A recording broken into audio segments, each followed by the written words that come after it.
You're listening to an Airwave Media Podcast. Hey, I'm starting a new feature this week. Since we're getting into the 250th anniversary of the Revolutionary War this year, I thought it would be interesting to give a short summary of exactly what was happening 250 years ago. Each week, I'm going to plan to give a quick summary of those events. Now, this is not going to replace our regular episodes, which will continue to be released every weekend. This will be a midweek special episode with just a short summary of what's going on 250 years ago. So, thanks for joining me on this inaugural edition of Revolution 250. This week, we're going to take a look at the Salem Raid, also known as Leslie's Retreat. Let's begin by setting the scene. It's February 1775.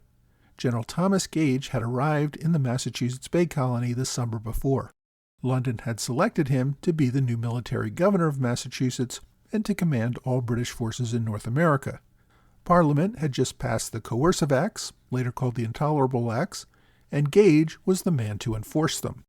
Leaders in Britain had been told by many colonial officials and leading citizens that the riotousness and disorder in Boston and elsewhere was the fault of a few troublemakers, combined with the lax enforcement of order by the local leaders. Gage was going to change all that by compelling the colonists to submit. The colonists in Massachusetts had a very different idea. They believed they were seeing continuing encroachments on their rights and that they needed to stand up, with force of arms if necessary, to defend them. Among other things, the Intolerable Acts closed Boston Harbor, took away many elected positions and making them appointed ones, and forbade most town meetings. General Gage got his first taste of this when he attempted to set up his government in Salem and arrested local leaders when they attempted to hold a town meeting. When more than 1,000 local militia took up arms to release their imprisoned neighbors, Gage realized he was facing a much broader rebellion than he had been led to believe when still in London.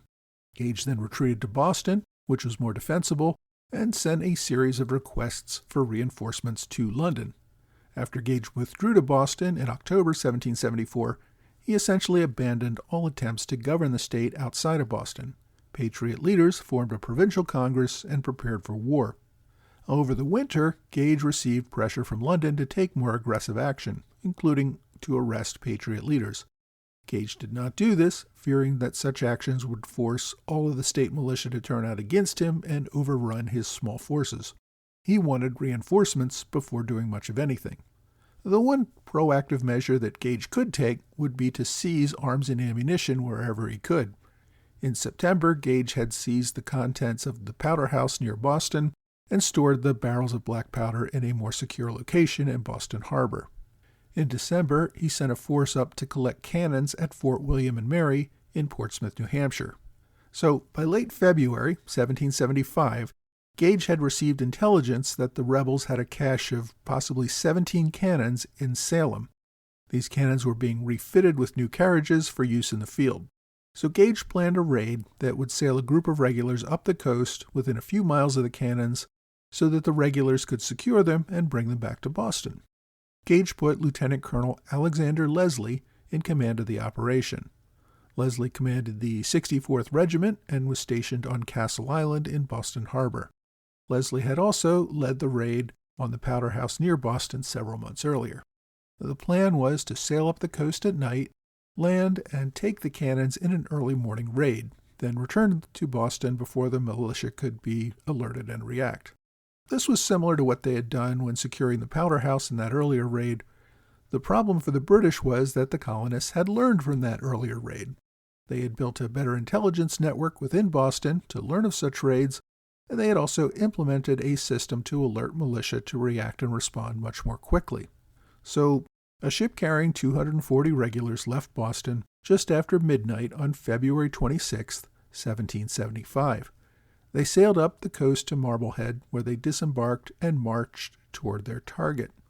Locals quickly became aware of the action and began to react to it. When it became clear that the regulars were marching on Salem, riders warned the locals, many of whom were in church in the center of town. They worked quickly to move the cannons to hiding places outside of town and tore up the bridge that the regulars needed to march into town.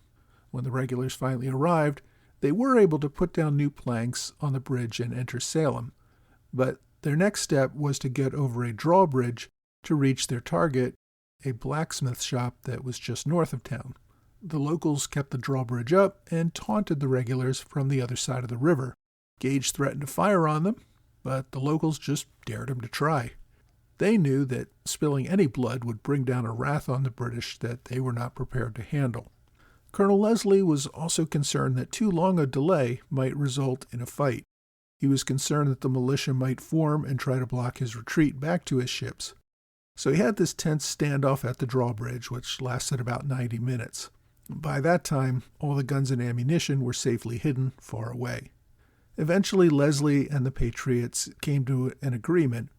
They would lower the bridge, he would search the blacksmith shop, and that was it. He wasn't going to spend hours searching the countryside.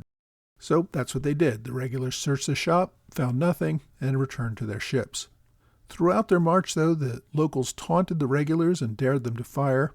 Because the regulars held their fire and there were no casualties, the incident did not result in a larger event. That larger event, of course, would take place in Lexington a few months later. I discussed these events back in episode 52, if you care to listen to that again. Otherwise, thanks for listening to Revolution 250.